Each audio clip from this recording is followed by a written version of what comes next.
Assalamualaikum dan salam sejahtera. Anda sedang menonton agenda Awani secara langsung dari studio Awani Bukit Kewangan Kuala Lumpur, dan malam ini perkara yang paling dekat di hati saya dan juga Esra Awani iaitu perkara kreatif, kandungan kreatif, bahan-bahan kreatif, seni kreatif. Dan alasan saya untuk membicarakan malam ini kerana kerajaan telah mengumumkan skim kewangan sebanyak 21 juta ringgit Malaysia pada 15 syarikat yang berjaya, dan semua syarikat ini menumpukan kepada bidang seni kreatif dalam menghasilkan perkhidmatan ataupun produk ataupun barangan mereka. Dan 3 daripada syarikat itu ada bersama saya pada malam ini. Dah berjumpa dengan Yang Amat Berhormat Perdana Menteri dan sebagainya. Malam ini kita nak curi rahsia mereka, rahsia keusahawanan, rahsia cabaran dan rahsia ke mana mereka nak pergi selepas ini. Yang paling hujung sekali, terima kasih kerana datang pada malam ini Saudari Norelia Samsi, pengarah urusan Platinum Unique Sdn Bhd, dan kemudiannya saya ada Saudara Rashid Esa, pengarah Mahmeri Cultural Village, dan paling hampir dengan saya Saudara Azhar Ahmad, pemilik bersama Art Cube Sdn Bhd. Ini semua orang seni kreatif, seni halus, seni budaya dan sebagainya. Saya nak bermula dengan betapa di kurun ke-21 ini penekanan kepada bidang kreatif kembali mendapat nafas baru. Ini kerana perkembangan teknologi, perkembangan pengangkutan, bajet travel misalnya, pengangkutan tambang murah itu menyaksikan pelbagai jurang dilampaui, dan seni kreatif itu semakin mendapat tempat kerana kemajmukan dunia itu diwakili dengan kemajukan seni kreatif yang ada. Dan dalam konteks itu, mungkin jurang yang ada selama ini di antara apa yang ada di Malaysia dengan apa yang kita boleh tawarkan ialah apa yang tersedia untuk dinikmati dalam konteks penawaran dalam bidang ini, sama ada secara perkhidmatan atau pembarangan. Contohnya kalau orang tu datang sebagai seorang pelancong ke Kuala Lumpur, apa cenderahati yang boleh dibawa pulang selain daripada yang biasa dibuat, bangunan KLCC ke ataupun pelekat magnet di peti ais ke. Mungkin mereka ingin menghayati lebih daripada itu, dan kerap kali suka ataupun tidak, nama seperti Bali kerap disebut sebagai tempat kunjungan yang penuh dengan seni kreatif dan perlambangan budaya. Jadi bagaimana kita juga mahu terkenal dengan cara itu saya nak mulakan perbincangan pada malam ini. Sebelum pergi ke duit juta-juta itu, mungkin perlambangan kreatif itu. Kerana saya tahu kita ada Universiti Sains Malaysia menghasilkan pemikir-pemikir kreatif dan pengusaha kreatif misalnya. Tapi sebagai sebuah industri, kerap kali ia tidak dilihat sebagai sebuah industri secara lengkapnya. Mungkin kita bagi dekat dengan hari Valentine yang baru berakhir ni, kita bagi yang bunga ros dahulu. Saudari Norelia mungkin boleh ceritakan pengalaman dan pandangan. Okey, terima kasih Syed Kamarul. Waktu kita mulakan perniagaan Platinum Unique Sdn Bhd, actually kita bermula sangat kecil. Kita memasarkan produk orang asli, dan waktu itu target market kita pun terlampau kecil. Jadi bila dengan selaras dengan perkembangan arus, perkembangan kenaikan bilangan pelancong yang datang ke Malaysia, kita memikirkan produk baru yang beridentitikan Malaysia, beridentitikan budaya Malaysia. Jadi bila saya berkenalan dengan masyarakat orang asli, saya nampak waktu itu ada potensi di situ. Cuma waktu itu hasil kraft yang dihasilkan adalah untuk kegunaan sendiri, tidak boleh dipasarkan. Jadi langkah pertama yang kami buat ialah kami mengenalkan tentang kemahiran kepada mereka, bagaimana untuk menghasilkan produk yang boleh dijual. Kami bermula di satu tempat terpencil di Perak, sepadan Perak dan Kelantan, di mana kaum wanita tidak bekerja tapi mereka menghasilkan hasil kraft tangan yang dikenali sebagai anyaman 3 dimensi.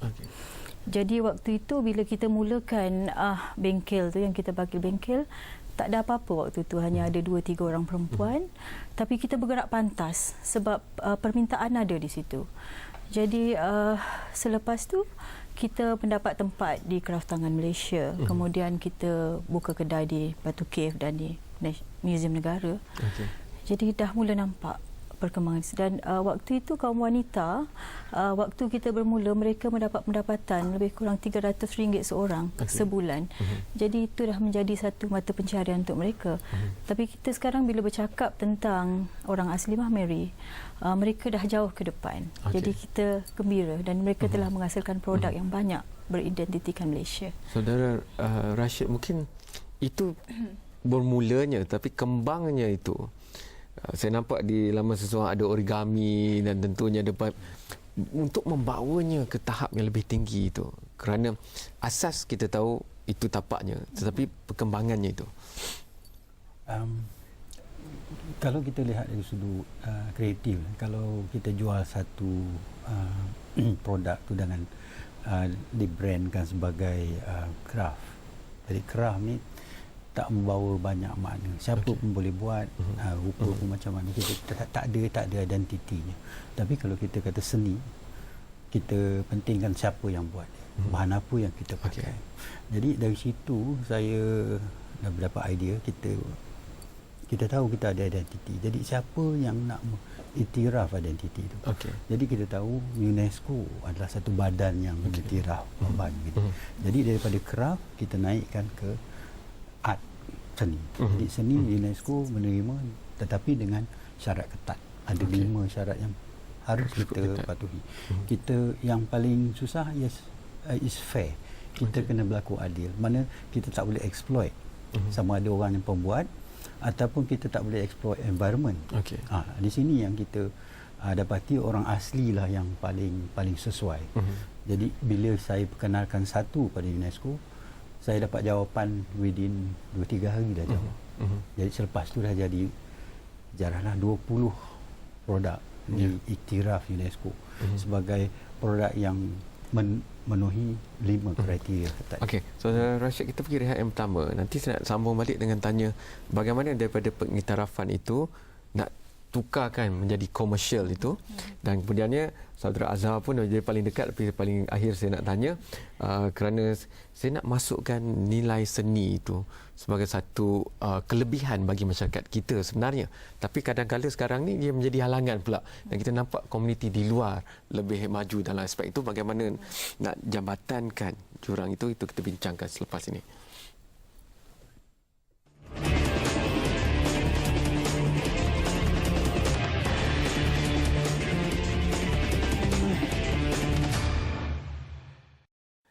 Di United Kingdom pada tahun 2013 datanya, nilai industri kreatif mereka adalah 36 bilion dan ia mempunyai lebih kurang 1.5 juta pekerja. Jadi memang faedahnya itu begitu besar untuk kita memusatkan perhatian kepada industri kreatif. Sebelum itu, walau bagaimanapun, sebelum kita teruskan perbincangan, kalau generasi muda Malaysia tidak terpanggil untuk melihat, memfokuskan dan membicarakan perkara ini, mungkin semua yang dilakukan sini tidak begitu bermakna kesinambungannya. Bersama rakan saya Zul di Kini Trending untuk tengok apakah minat orang muda di laman media sosial tentang perkara ini, Zul. Cik Kam, kalau kita bercerita mengenai industri kreatif, dahulu kita tak sebut pun ianya adalah industri kreatif. Ibu bapa kita mungkin mengaitkannya ialah bidang hiburan ataupun bidang yang glamour, dan ia bukanlah satu pilihan bagi karier. Tapi mungkin sedikit sebanyak itu sudah ada perubahannya pada kurun ke-21 ini, kerana ianya mampu dijadikan kerjaya, tetapi kita mengharapkan ianya dapat menjanjikan masa depan yang lebih besar dan juga lebih meyakinkan bagi pemain-pemain industri ini. Dan menerusi My Creative ini mungkin dapat menjadikan pemangkin untuk kita menambahkan keyakinan untuk masuk ke dalam industri kreatif ini. Dan saya ingin berkongsikan beberapa tweet yang dikongsikan oleh penggiat seni yang pergi ke majlis majlis My Creative Venture pagi tadi. Antaranya daripada Datin Sri Tiara Jacqueline, katanya bahawa dana My Creative Ventures ini adalah satu suntikan adrenalin bagi industri kreatif.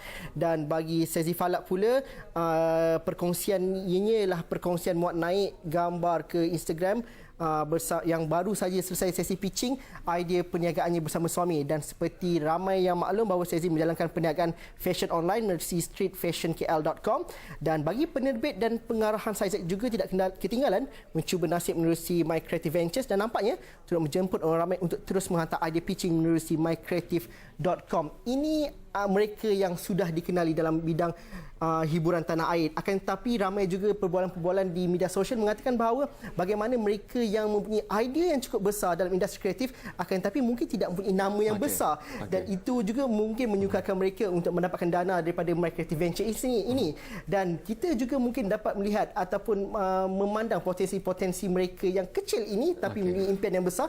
Dan bagaimana juga kita melihat idea-idea baru yang mungkin tidak ada dalam industri industri kreatif hari ini, tapi mungkin sesuatu yang besar di masa akan datang, Cik Kam. Okey, Zul. Zul berharap kalau macam selfie tu boleh dapat dana MyCreative, mungkin Zul boleh dapat buat banyak perkara. Tak apa, saya akan bawa soalan itu, jawapannya ada di sini. Kita ada usahawan. Terima kasih banyak, Zul. Okey. Saya nak tanya saudara Azhar itu, kemudian soalan itu, tapi saya bagi saudara Rashid dulu untuk sambung. Kalaupun diiktiraf oleh UNESCO sekalipun, itu tidak bermakna pulangan komersial itu automatik. Jadi bagaimana dihubungkan? Okay, sebenarnya perjalanan saya ni amat jauh lah. Kita bukan setakat kata menjual je barang kan. Kita tak boleh menjual je barang. Bukan hak kita, bukan kita buat. Kalau saya yang membuat ni kan, saya boleh bercerita pasal bahan. Tapi orang lain yang membuat. Macam challenge di situ. Macam mana saya nak meyakinkan orang yang beli ni yang benda ni ada nilainya. Pertama sekali kita kena mengkaji sedalam-dalamnya tentang objek yang kita nak jual ataupun produk. Yang ini terutamanya ialah satu ukiran yang diukir lepas tu dibuang. Diukir dan dibuang. Okey. Kerana tujuan mengukir patung ini ialah kerana nak menghiburkan atau memuaskan hati roh-roh. Kerana dia telah membunuh seekor harimau. Jadi kepercayaan orang asli di sana, kalau kita bunuh satu binatang, kita kena ganti. Jadi inilah gantiannya. Jadi dibuang. Inilah rahsianya. Jadi bila kita beritahu pada orang yang sebenarnya tujuan kita mengukir patung-patung ini adalah kerana untuk menghibur atau memuaskan hati roh-roh. Kerana kita membunuh. Zul dan rakan-rakan Gen Y dia mungkin yang tengok filem Avatar tu boleh memahami kerana itu. Saya nak pergi kepada saudara Azhar. Anda mungkin tak masuk Intermark dan tempat-tempat yang mana saudara Azhar ada kehadirannya, tapi fine art, seni halus dibawa ke puncak yang paling tinggi, maknanya orang-orang elit pun datang dan kualiti yang tinggi itu. Tapi perjalanan itu kerana kadang-kadang kita tak mendapat pengiktirafan masyarakat ramai, tapi kita mendapat perhatian segolongan tertentu. Jadi bagaimana saudara Azhar melihat perkara ini, kerana apa pun bila dapat dana kerajaan mesti nak tengok kenapa bagi kat dia, apa yang dia akan sumbangkan dan sebagainya. Jadi bagaimana saudara Azhar melihat perkara ini, kerana ada jurang di sini. Kerana saya dulu pun rakan-rakan saya yang ambil fine art, seni halus dan sebagainya, soalan pertama orang tanya mereka nak kerja apa, bagaimana nak cari makan. Tapi saudara Azhar, saya rasa hari ini, malam ini akan memberikan contoh terbaik tentang perkara itu. Industri seni halus ni masih lagi di peringkat early phase lah, kita panggil. It's a growth industry. Sebab pertama sekali kita memang yakin ada kehebatan artis tempatan kita lah pertama sekali. Sebab kita ada world class artis. Sebagai contoh macam saya pun asalnya memang orang kecil, memang bukan daripada bidang seni halus.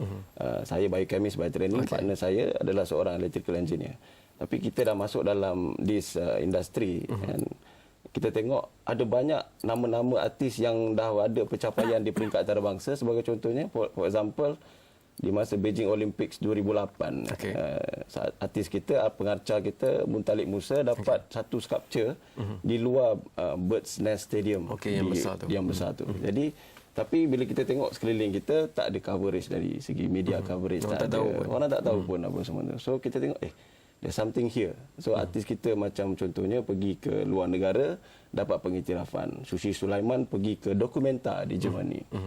Kalau di India for example, artis yang pergi dokumenta, dia balik ke negara dia sendiri akan menjadi superstar. Tapi di Malaysia orang tak kenal siapa itu Sushi Sulaiman.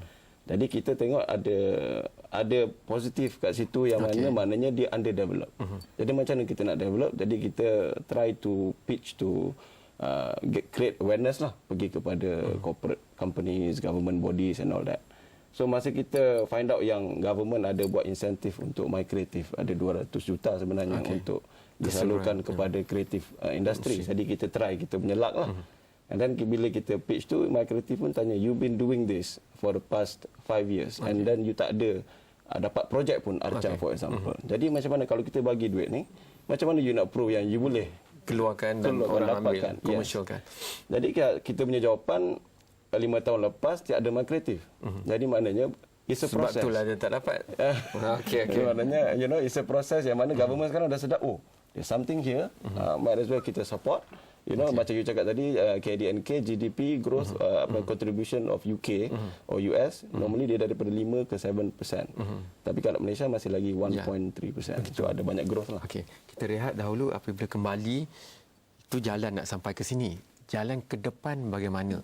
Kerana mungkin ia akan membuka inspirasi kepada orang lain juga yang dah lama fikir tentang seni halus, kreativiti, tapi takut ke, risau ke, nak ambil langkah untuk turut sama. Kerana kalau kita nak besarkan dia sampai ke 10% KDNK ke, tentunya pelbagai lagi bakat yang kita perlukan. Bukan saja usahawan, tapi juga orang yang berjiwa seni halus dan memahami seni halus untuk masuk.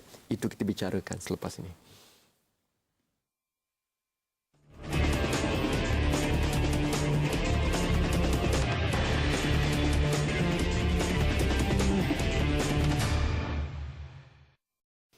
Ada pujangga yang mengatakan bahawa jika kita hanya memajukan ekonomi, tapi akhirnya kemakmuran yang dibawa oleh ekonomi itu bagaimana apresiasinya, dan antara apresiasi yang boleh disukat dan dinilai adalah sejauh mana karya kreatif di dalam sebuah masyarakat itu melambangkan masyarakat itu sendiri.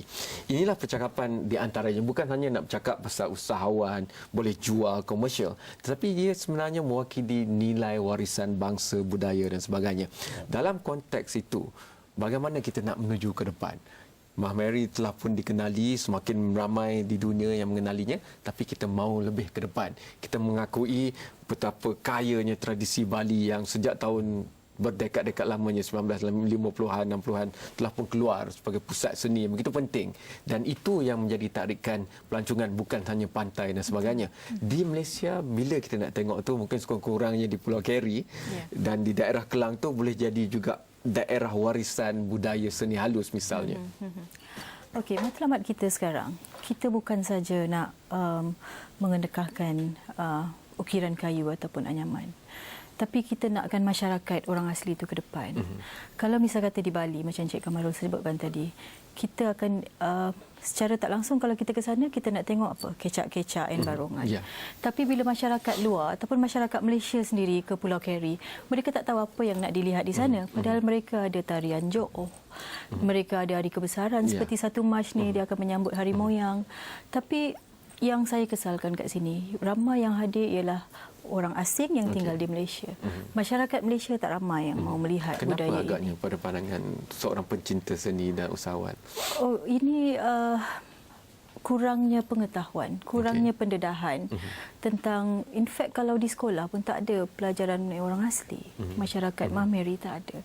Jadi itu yang kita cuba tekankan sekarang, betapa pentingnya, betapa peri pentingnya dengan kerjasama pihak media.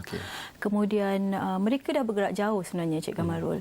Seperti 1-2 Mac ni kita akan hantar seorang pengukir ke Jerman untuk mempromosikan ukiran kayu mereka. Tapi kenapa kita masih ketinggalan? Untuk ke depan? Sebenarnya kita ni kurang usaha lah. Kalau saya pandangkan, kalau kita berdepan dengan orang luar, soalan dia tu cukup susah kita nak jawab. Jadi kita perlu lebih daripada mereka. Jadi saya, untuk membuktikan tu, saya tulis buku ni yang mengatakan origami sebenarnya berasal di Malaysia. Kita perlu berani macam tu. Jadi bukan orang luar yang mula dan kita tiru je. Orang Jepun yang pertama kata kenapa? Saya ada translation buku ni bahasa Jepun. Sebenarnya kita ada yang bahasa Jepun. Dia yang pertama saya kata kenapa? Kenapa pula? Kita origami. Kita yang develop origami. Saya kata origami bermaksud lipatan kertas. Saya tanya dia, kertas dicipta tahun bila? Masa zaman Edo. Jadi itu baru. Saya cakap berapa ribu tahun. Tapi daun dicipta Tuhan kan. Jadi folding leaf ni, kalau kita tengok daripada Kristian saja, dah 2000 tahun. Nabi Isa semasa dia crucifixion, dia disambut oleh palm leaf. Palm Sunday masih di celebrate di Spain sampai sekarang. Tapi itu 2000 tahun, tapi orang asli sudah wujud 65,000 tahun. Jadi dengan itu yang saya katakan, dan saya buktikan kita ada 30 ciptaan. Siapa yang boleh mencabar ciptaan? Apa Cik Rashid kena datang lagi kat Kendawan ni, banyak nak masuk dalam buku. Saya suka perkara seperti itu kerana ada asas saintifik, ada antropologinya. Tapi sebelum kita tutup, mungkin saya nak bagi peluang pada saudara Azhar untuk melihat bagaimana nak menyemarakkannya lagi dan bagaimana menuju ke depan Art Cube akan memainkan peranan dalam hal ini? I think kenapa kita dekat sini sekarang ni, sebab adanya dana daripada My Creative is the best example. Okay. Sebab bila kita tengok is the right timing untuk dana daripada government untuk support kepada creative content, creative industry. Because it's always a process. Maknanya selalunya dari segi any culture, they develop, first you learn how to put food on the table to survive. Yeah. Then you enjoy the finer things in life. Then you enjoy, you learn, you ask who you are culturally dan who you are yourself. Itulah jawapan nanti. So maknanya kita sekarang di persimpangan ni, inilah dia. Maknanya bila government dah bagi My Creative untuk spur the industry, dan then that money is being used, macam in our case, kita pakai duit tu untuk pergi keluar. Maknanya macam baru ni kita participate sekali dengan My Creative World Islamic Economic Forum di London. So kita bawa some paintings daripada contemporary artist kita, Hussein Hormain, Daud Rahim dan sebagainya, dan kita bawa pergi ke sana, dan daripada reaction daripada orang luar tengok, wow, this is unique, this is Malaysia, and this is something that we can be proud of. Dulu saya ingat lagi bos saya pengarang besar selalu bercakap bahawa dulu Ratu Serikit Thailand, dia akan bawa beg yang dibuat oleh setiap daerah setiap kali kunjungan keluar dan sebagainya. Jadi daripada hotel-hotel besar, syarikat-syarikat besar, GLC dan sebagainya, mereka membeli karya-karya seni halus, tapi kadang dibeli kerana nama pencipta dari luar yang besar. Mungkin kalau didedikasikan secepis itu. Contohnya kalau kita ada banyak stesen LRT itu, berapalah sangat nak belikan 1% daripada 50 bilion. That's a very good idea. Saya sangat setuju, sebab kalau kita tengok macam mana perkembangan seni halus di New York, for example, local council, New York Arts Council, dia yang dictate 1% daripada segala projek pembinaan kena pergi kepada public art sebagai contohnya. Dan itu akan membezakan kita dengan Singapura, kerana Singapura Hougang ke Aljunied ke stesen yang sama. Betul. Tapi kita stesen MRT itu kalau di Kampung Baru boleh diabadikan nilai Kampung Baru itu. Ya, betul. Itu setuju. That's how we move forward. Okay, kita semua bersetuju. Kita perlu berpadu tenaga, kerana kalau kita tidak mengangkat seni halus dan seni kreatif negara sendiri, siapa lagi yang akan melakukannya? Hantarkan pandangan anda sendiri pada semua platform yang ada di Astro Awani. Kita ada Instagram, Facebook, Twitter dan sebagainya, ataupun terus muat turun aplikasi mudah alih iOS dan Android, dan anda boleh menonton siaran seperti ini secara langsung sama ada di telefon pintar anda ataupun tablet anda. Sekian, selamat malam dan jumpa lagi. Thank you so much.